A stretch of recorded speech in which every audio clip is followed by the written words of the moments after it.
Hola Gustavo, bienvenido a este segundo capítulo donde le prometimos la vez pasada a todas estas personas que de verdad ya íbamos a entrar a lo serio. Empezamos hablando sobre eso del deseo, sobre qué busca la gente, por qué Dios. Esas preguntas existenciales las pueden ver en el capítulo pasado de Católicos 101. Me encanta Católicos 101 porque de verdad hay tantas preguntas, entonces cómo darle a la gente ese appetizer, ese abreboca. Y ahora ya toca profundizar. De verdad que a mí me encantaría saber todo esto que tú das de teología del cuerpo de San Juan Pablo. Mucha gente ha leído, conoce, pero quiero que lo desglosemos. ¿Qué es lo primero? ¿Por dónde se empieza? ¿Qué significa? Todo. Yo creo que para empezar, uno de los puntos más importantes es conocer el antecedente. Okay. O sea, ¿qué lleva a Karol Wojtyła, a San Juan Pablo II, a desarrollar este trabajo? Y yo creo que tenemos que ponernos en un punto histórico, o sea, dónde estaba él, qué estaba pasando, pero no solo eso, sino qué clase de herencia cultural él estaba recibiendo. Y una de las cosas más importantes es que él es el resultado de 3 grandes revoluciones, ¿verdad? Una de esas primeras revoluciones es la revolución industrial. Y uno podrá decir, Dios mío, ¿esto qué tiene que ver con teología del cuerpo? Todo. Porque la teología del cuerpo es sobre la persona, es sobre nuestro entendimiento de lo que realmente significa ser humano. Y si no vamos a la raíz, no vamos a entender el caos que vivimos hoy. Entonces, por ejemplo, ¿qué pasa en la revolución industrial? Una de las primeras cosas que pasa es que la familia empieza a deshacerse, ¿verdad? Los esposos empiezan a salir a trabajar. En aquella época, 14, 16 horas estaban fuera del hogar. Las mujeres a veces también salen del trabajo. Hasta los niños estaban fuera del trabajo. Entonces, de cierta forma, ese núcleo familiar empieza a deshacerse. Revolución industrial porque empiezan todas estas grandes industrias. Sí, y no solo eso, sino que imagínate esto. Mira, pongámoslo en perspectiva. Antes de la revolución industrial, cada persona ejercía un trabajo y ese trabajo o esa profesión era la manera en que ellos se donaban, se entregaban a su comunidad, era como el servicio que le daban. O sea, yo soy de un pueblo que alguna vez fue pequeño y, por ejemplo, el panadero de mi pueblo era el señor panadero, igual que la costurera era la señora costurera. Con la revolución industrial todo esto se va y llegan esas grandes empresas, esas grandes factorías y todo el mundo pasa a ser parte de un proceso. O sea, la señora costurera entra a esta factoría a pegar un botón. Ahora hace solamente parte de un proceso. Y poco a poco empezamos a tener esa mentalidad del ser humano como un número, ¿verdad? Como alguien que sirve un sistema. Empezamos de cierta manera a cosificar la persona. Y eso, créelo o no, tiene un impacto en cada uno de nosotros y en la sociedad completa. Entonces vemos el deshacerse de la familia por un lado, pero además vemos por otro lado la cosificación de la persona, la objetivización de la persona. Entró por debajito con algo que parecía increíble. Sí, y no te digo nada, cuidado. O sea, todo tiene sus cosas buenas y malas, porque los avances son buenísimos, gracias a Dios, y por eso tenemos la tecnología que tenemos hoy, ¿no? Pero estamos viendo la raíz de cómo llegamos a un momento en el que estamos hoy donde no hay identidad, donde hemos perdido completamente el contexto de lo que significa ser persona, ser humano, ser hombre, ser mujer. Entonces tenemos que ir a la raíz. ¿Qué vamos a ver después? Hay una segunda revolución a la que San Juan Pablo II va a responder y es la revolución tecnológica, que tiene muchísimas raíces porque está la medicina, está diferentes formas. Pero a ver, antes de la revolución tecnológica, las familias cuando se reunían como estamos tú y yo. Se reunían en la sala de la casa, en tertulias, a hablar, a dialogar. Los ancianos, los abuelos, ellos eran como los maestros de ceremonia de la familia, ¿verdad? Eran la inteligencia del hogar, la memoria del hogar.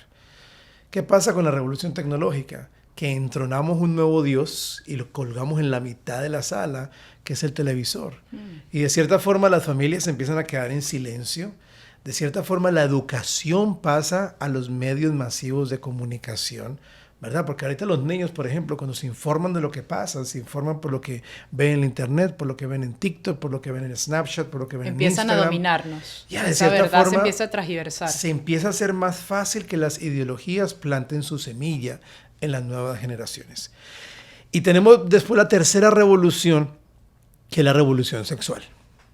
Y creo que la revolución sexual lo hemos venido viviendo por olas. Yo creo que estamos en la cuarta ola de toda esa revolución sexual.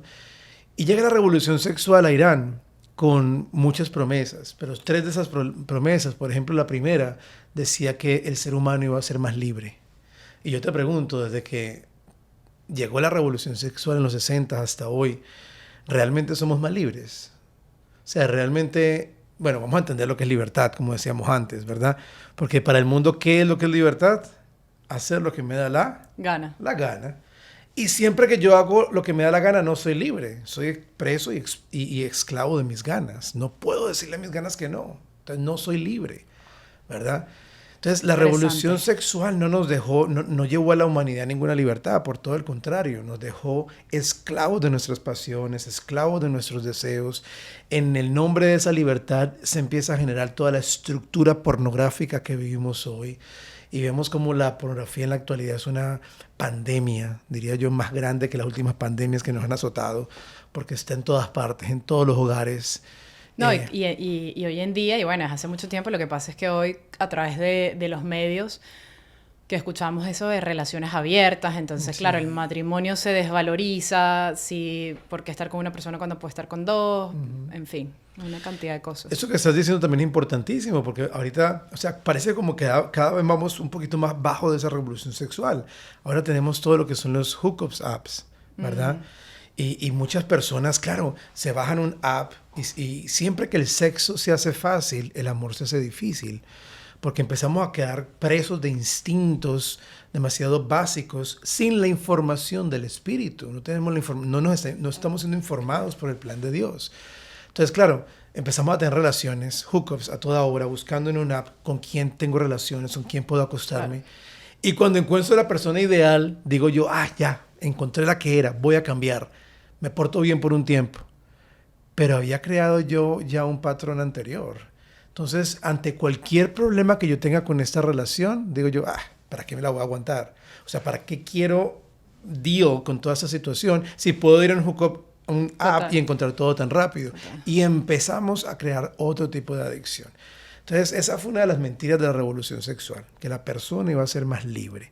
Y yo creo que todos aquellos que hemos vivido una sexualidad un poco desordenada, sabemos de que eso no da libertad, al contrario, nos deja como presos de una ansiedad. Siempre estamos esperando el Claro, cada fin de semana llega y si estás, por ejemplo, soltero, cada fin de semana llega y estás pensando en eso todo el tiempo, qué pasó. Y dígame los jóvenes hoy en día que tú trabajas con gente joven, yo también a veces doy consejería a jóvenes de 16 años y dicen, no, es que yo soy virgen, esto está mal visto, no puedo, y es un desespero porque hemos construido ese patrón.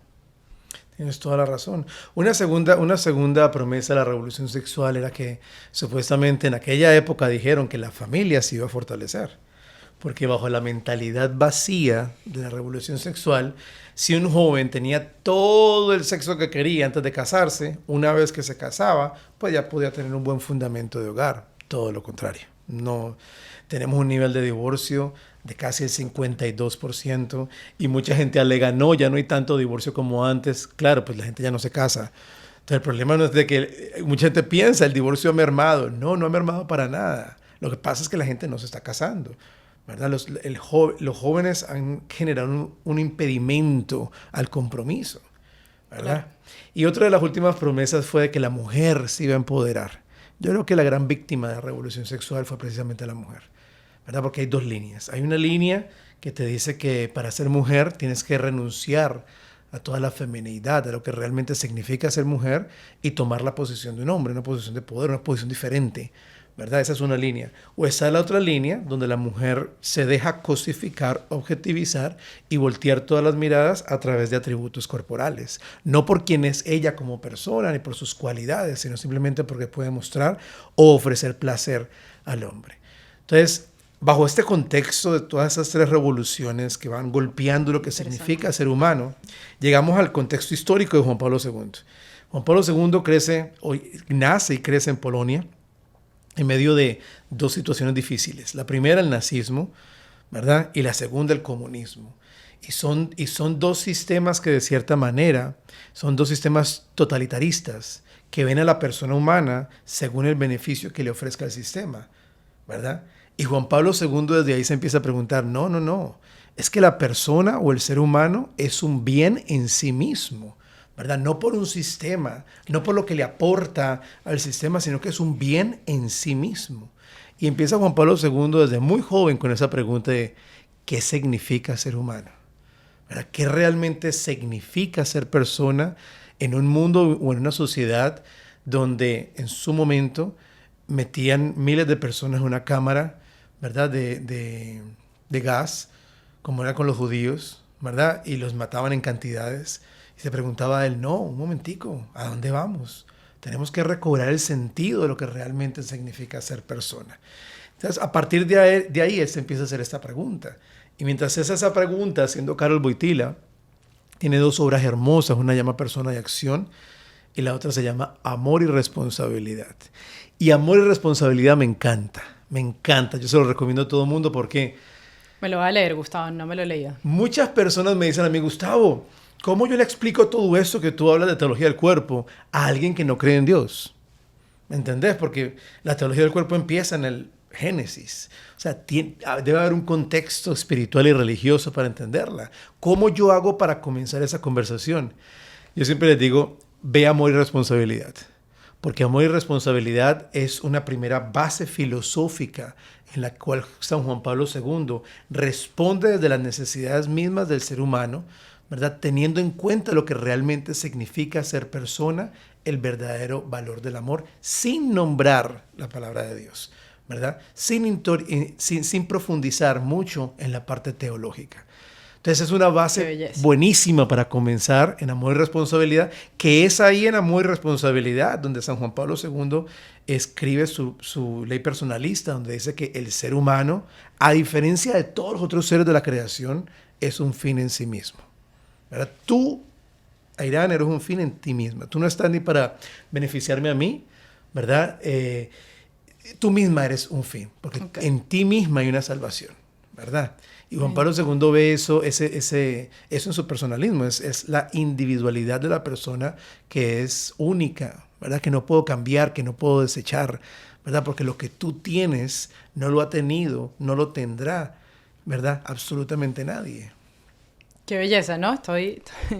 Qué lindo decir. Eso es lo que se ha perdido hoy en día, ¿no?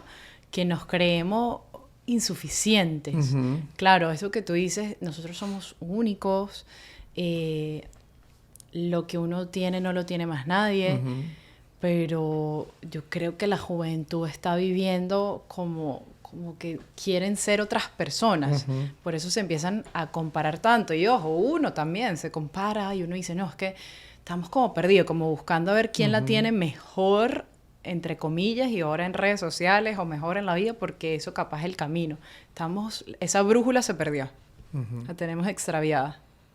Mira que sin decir nombres, porque no puedo decir nombres, pero estaba en terapia casualmente esta mañana. Y hablaba yo de eso con un joven, porque este joven me decía, no, Gustavo, pero es que hay momenticos en los que como que me siento como vacío, ¿verdad? Y son momenticos, porque el resto del día yo estoy contento. Pero óyeme la forma en que él lo piensa. Me dice, el resto del día estoy contento, porque el resto del día estoy con mis amigos, estoy high, me estoy tomando algo. Y le digo yo, claro, porque es que en el fondo de tu corazón, tú sabes que fuiste creado para más. ¿Qué es lo que tú estás haciendo? Estás dopando esas preguntas, ¿verdad? Estás durmiendo, estás anestesiando esas preguntas con marihuana, con alcohol, las estás callando, ¿verdad? Porque cuando uno empieza a escucharlas, si yo no hago nada al respecto, pero tampoco me meto nada, esas preguntas me van a aturdir. Es ¿qué estás haciendo con tu vida? ¿Verdad? ¿Qué estás haciendo con eso que tú tienes, que nadie más tiene y que el mundo necesita? Claro, estamos atormentados con un ruido.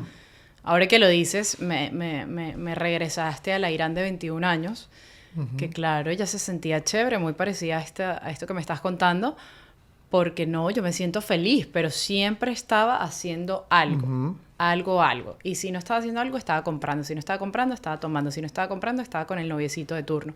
Y así iba, y cuando uno se encuentra con la soledad, con uno mismo, te sentías como que no estoy como inquieta. ansiosa.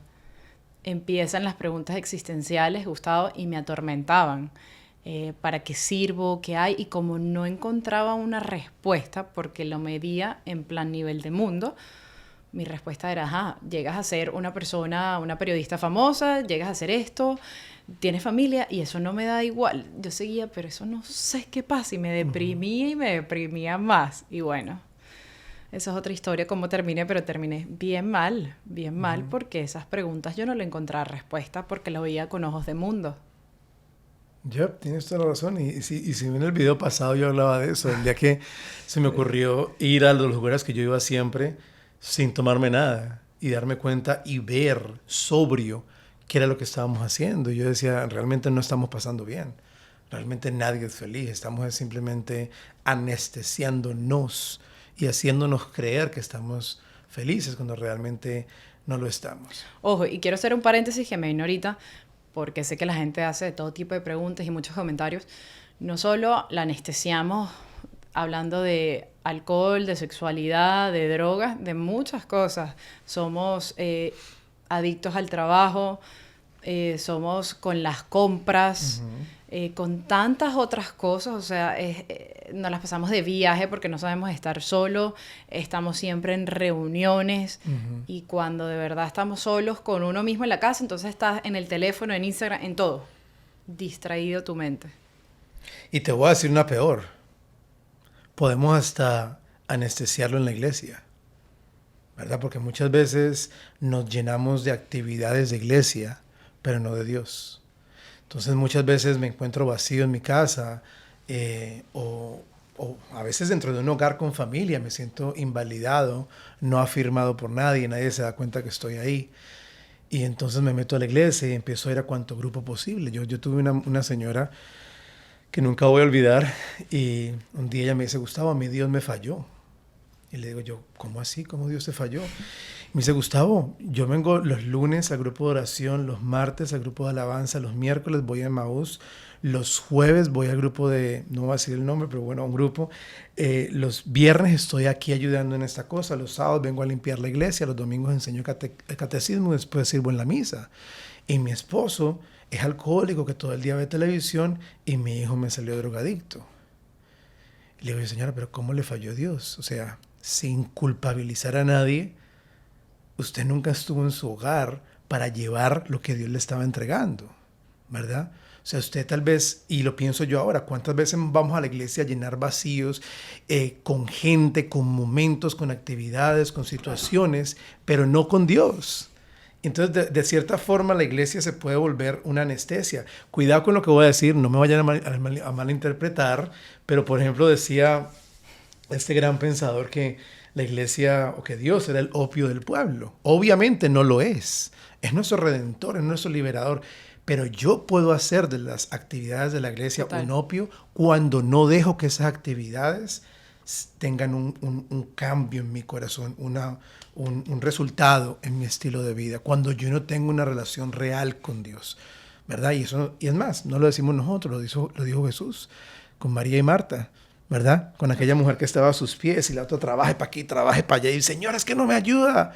Y Jesús, ¿qué le dice a ella? No, es que ella está haciendo lo mejor, o ella está conmigo. No somos, hemos confundido porque nosotros somos seres humanos. Seres, ser, estar. No somos haceres humanos, ¿verdad? No estamos llamados simplemente a hacer, estamos llamados a ser. Es más, cuando Dios se le presentó a Moisés en la montaña, le dijo, yo soy, el que es. So, realmente cuando yo voy a la iglesia, voy a ser, y a ser uno con quién, con aquel que ya yo sé que me ama, como decía Santa Teresa de Ávila. Entonces hay que tener mucho cuidado de todas esas anestesias que buscamos, ya sea en el mundo, ya sea con Dios. O incluso en la iglesia. ¿Verdad? O incluso en la iglesia. Antes de continuar en todo este aprendizaje de la teología del cuerpo, hay algo que yo le digo a la gente y me lo digo a mí misma. Una de las cosas, si uno está cayendo en eso anestesiado por la iglesia, porque nos las pasamos en miles de grupos, vayan para el Santísimo. Exactamente. Una vez conversaba con alguien y esto me lo dijeron a mí y yo se lo transmití a alguien y le dije, mira, el día que uno empiece a ir al Santísimo y suelta el celular, suelta novena, suelta todo, solo velo. Vas a ver cómo no puedes estar un segundo en silencio, tu mente, y empieza, y yo dije, ahí es cuando nos damos cuenta cómo está nuestra relación personal con Dios, porque si ustedes ven la película de los santos, o si ustedes leen los libros de santos, pero digamos en la película los ves visual, tú sabes que esa gente se arrodillaba, Gustavo, y estaba así, en contemplación total. Sí. O sea, una cosa que tú, flaco, muévete, no. Y es muy impresionante. Obviamente eso es un regalo de Dios, pero ellos también hicieron su parte. ¿Y cuál es su parte? Tratar de, empecemos por ir al Santísimo, que es lo que más nos cuesta, y quitar todo y verlo. Y empezar a practicar. Si nos cuesta, bendito sea Dios, porque el regalo será mayor.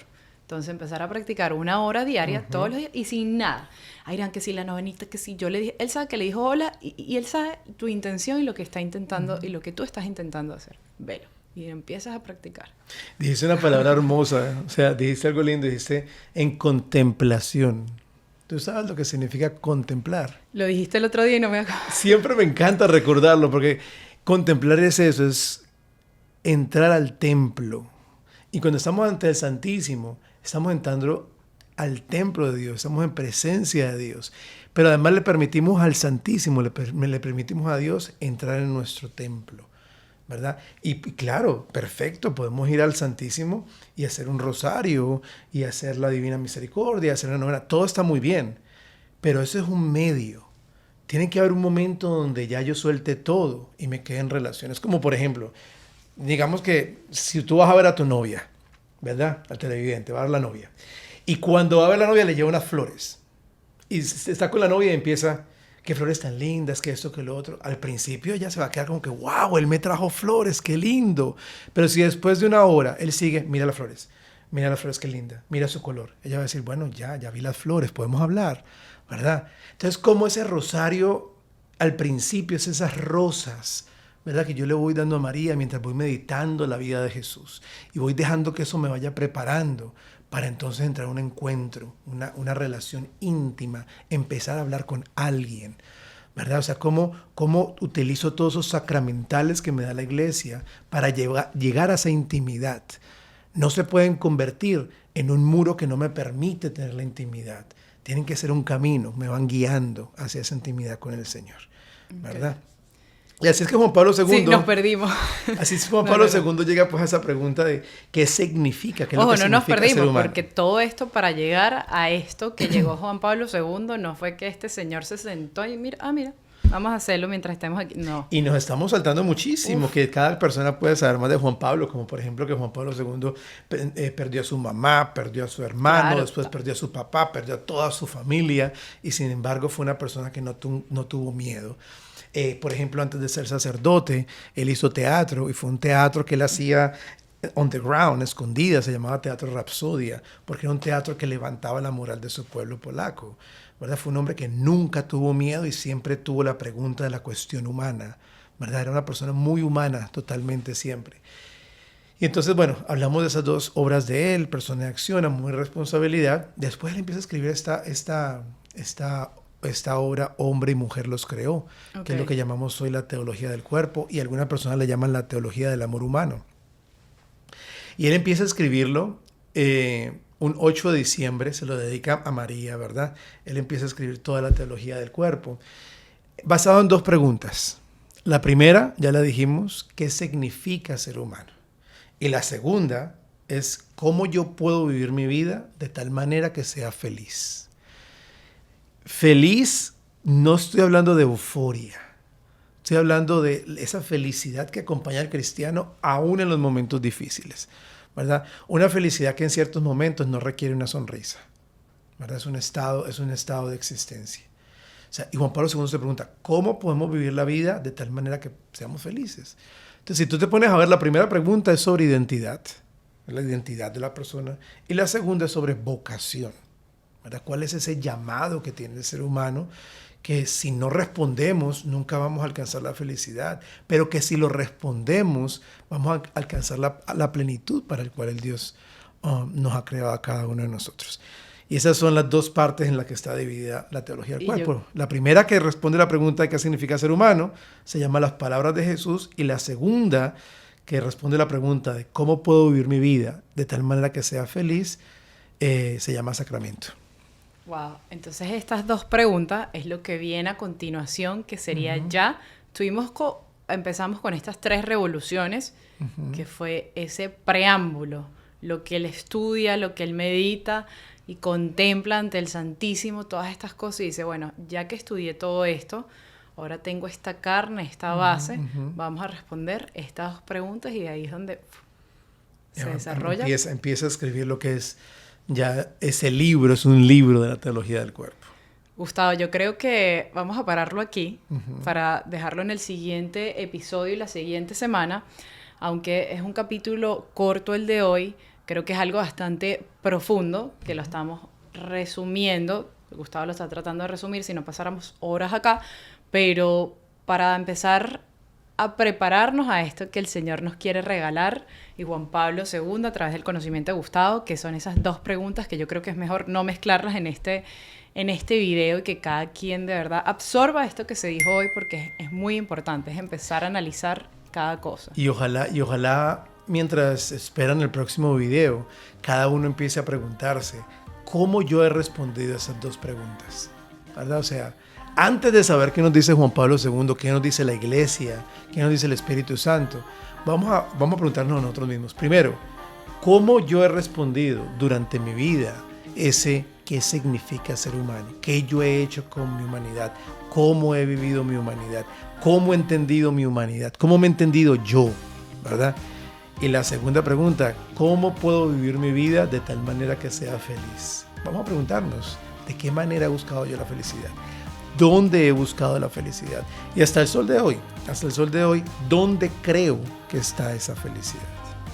Amén, amén, Gustavo. Ya saben, compartan este video, suscríbanse, todo lo que ustedes quieran, y nos vemos la semana próxima con otro video de Católicos 101.